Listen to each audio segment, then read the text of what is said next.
Model ও অভিনেত্রী মেঘনা আলমকে দরজা ভেঙে অপহরণের যে অভিযোগ করা হচ্ছে তা সঠিক নয়। হাই, আমার বাসায় কিছু মানুষ আক্রমণ করেছে। তারা নিজেদেরকে পুলিশ পরিচয় দিচ্ছে। আমি বলেছি যে আমি থানায় এসে কথা বলবো, তারা কিন্তু আমার কথাটা শুনছে না। আমার বাবা মা যেখানে যে আছেন, আমি প্রস্তুত না, আমি ঠিকভাবে জামা কাপড় পরা না, ঠিক আছে। তবে দেশকে আর্থিকভাবে ক্ষতিগ্রস্ত করার ষড়যন্ত্রের অভিযোগে মেঘনা আলমকে নিরাপত্তা হেফাজতে রাখা হয়েছে বলে জানিয়েছে ঢাকা মেট্রোপলিটন পুলিশ। শুক্রবার ঢাকা মহানগর পুলিশের এক বার্তায় এ তথ্য জানানো হয়। ডিএমপির পাঠানো বার্তায় বলা হয়, রাষ্ট্রীয় নিরাপত্তা বিঘ্নিত করা, গুরুত্বপূর্ণ ব্যক্তি সম্পর্কে মিথ্যাচার ছড়ানোর মাধ্যমে আন্তঃরাষ্ট্রীয় সম্পর্ক অবনতির চেষ্টা ও দেশকে আর্থিকভাবে ক্ষতিগ্রস্ত করার ষড়যন্ত্রের অভিযোগে মেঘনা আলমকে নিরাপত্তা হেফাজতে রাখা হয়েছে। সকল আইনি প্রক্রিয়া অনুসরণ করেই তাকে হেফাজতে রাখা হয়েছে। এতে আরও বলা হয়, মেঘনা আলমকে অপহরণ করার অভিযোগ সঠিক নয়। তা সত্ত্বেও মেঘনা আলমের আইনের আশ্রয় নেওয়ার অধিকার রয়েছে। এর আগে গত বুধবার সন্ধ্যায় রাজধানীর বসুন্ধরা আবাসিক এলাকার একটি বাসা থেকে মেঘনা আলমকে আটক করা হয়। আটকের আগে ফেসবুক লাইভে তিনি বলেন, দরজা ভেঙে পুলিশ পরিচয়ধারীরা ভেতরে প্রবেশের চেষ্টা করছে। আমার বাসায় কিছু মানুষ আক্রমণ করেছে।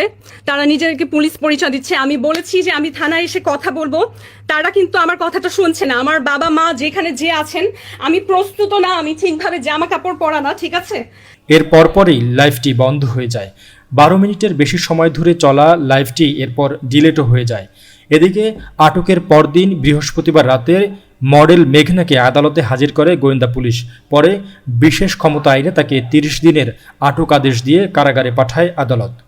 আদেশে বলা হয়, 1974 সনের বিশেষ ক্ষমতা আইনের 2F ধারার জননিরাপত্তা ও আইনশৃঙ্খলা পরিপন্থী ক্ষতিকর কার্য থেকে নিবৃত্ত করার জন্য এবং আইনশৃঙ্খলা বজায় রাখার স্বার্থে আবশ্যক অনুভূত হওয়ায় 1974 সনের বিশেষ ক্ষমতা আইনের 3-1 ধারায় অর্পিত ক্ষমতা বলে মেঘনা আলমকে কর্তৃপক্ষের অনুমোদনক্রমে এই আটক আদেশের স্বাক্ষরের তারিখ থেকে 30 দিন কারাগারে আটক রাখার আদেশ প্রদান করা হয়েছে। পরবর্তীতে তাকে কাশিমপুর কারাগারে পাঠানো হয়। ডিটেনশন আইনে সরকার কোনো ব্যক্তিকে আদালতের আনুষ্ঠানিক বিচার ছাড়াই নির্দিষ্ট সময়ের জন্য আটক বা বন্দী করতে পারে। এ ধরনের আইন সাধারণত জননিরাপত্তা, রাষ্ট্রের নিরাপত্তা ও আইনশৃঙ্খলা রক্ষার স্বার্থে প্রয়োগ করা হয়। 2020 সালের 5 অক্টোবর মিস আর্থ বাংলাদেশ প্রতিযোগিতায় বিজয়ী হন মেঘনা আলম।